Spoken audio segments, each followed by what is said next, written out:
At night in the middle of the ocean, radar operators once picked up something strange, a massive object moving through the water. But the radar signature looked no bigger than a small fishing boat, no clear shape, no clear identity, just a ghost on the screen. But this wasn't a glitch, it wasn't an error, it was one of the most advanced warships ever built, the USS Zumwalt. You've heard of stealth aircraft that disappear from radar. But what if I told you there's a 600-foot warship that can do almost the same thing? A ship so advanced, so different, that even today, many people still don't fully understand what it was built for. And here's the real question. Why did the Navy spend over $4.4 billion on a single destroyer? And then completely change its mission? To understand that, we have to go back, not to modern warfare, but to a time when the US Navy relied on raw power. During the Cold War, massive Iowa-class battleships ruled the seas. These ships carried gigantic 16-inch guns capable of leveling targets miles inland. They were designed for one purpose: overwhelming firepower. When Marines landed on beaches, these battleships would support them with devastating bombardments. But there was a problem. These ships were huge, expensive, and required massive crews. Running them felt like operating a floating city. When the Cold War ended, the Navy quickly retired them, but that decision created a gap, a dangerous one. Suddenly, the Navy had no ship capable of delivering heavy firepower from the sea. Smaller destroyers and cruisers had guns, but nothing close to what the Iowa class could do. Then came 9/11. Everything changed.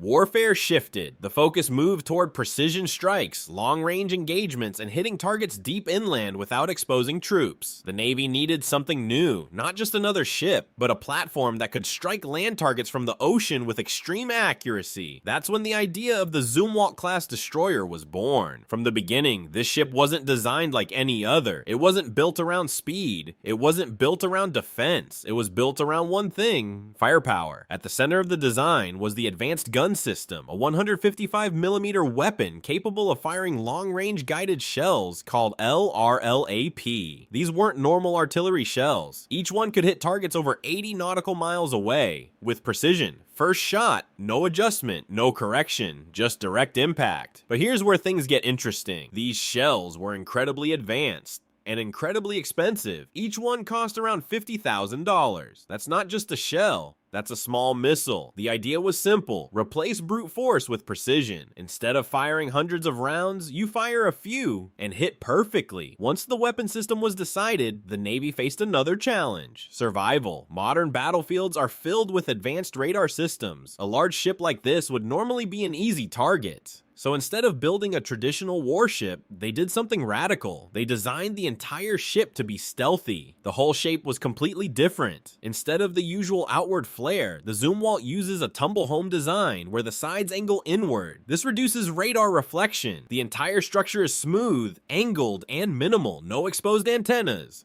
No visible clutter. Even the massive guns are hidden inside stealthy housings until they fire. From a distance, the ship doesn't look like a warship at all. It looks wrong, almost like a futuristic wedge cutting through the ocean. And the result? A ship that appears dramatically smaller on radar than it actually is. Imagine expecting a small boat and instead facing one of the largest destroyers ever built. That confusion alone can change the outcome of a battle. But stealth and weapons weren't the only challenges. Power was the real problem. This ship wasn't just running engines and lights. It had to support advanced radar, computers, weapons, and future systems like lasers and railguns. The Navy knew one thing: whatever they built had to be ready for the future. So they created something revolutionary: an integrated power system.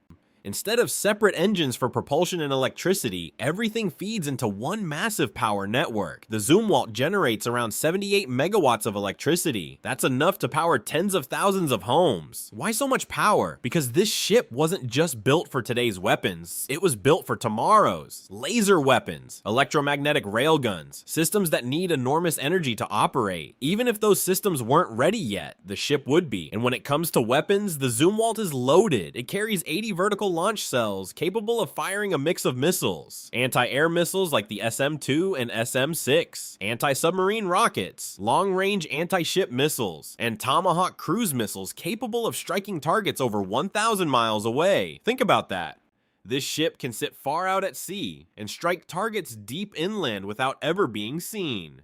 That's not just firepower, that's reach. But the ocean isn't just about surface threats. Below the water, submarines hunt silently. The Zumwalt is equipped with advanced sonar systems to detect them. It can also deploy helicopters like the MH-60 Seahawk and drones like the MQ-8 Fire Scout to extend its vision beyond the horizon. Everything about this ship is designed to dominate the battlefield, above the water, below the water, and far beyond it. But then something unexpected happened. The plan started to fall apart. The advanced gun system, the very weapon the ship was built around, Goktishi, became too expensive to operate. The specialized ammunition cost so much that the Navy stopped buying it. Without those shells, the main guns became almost useless.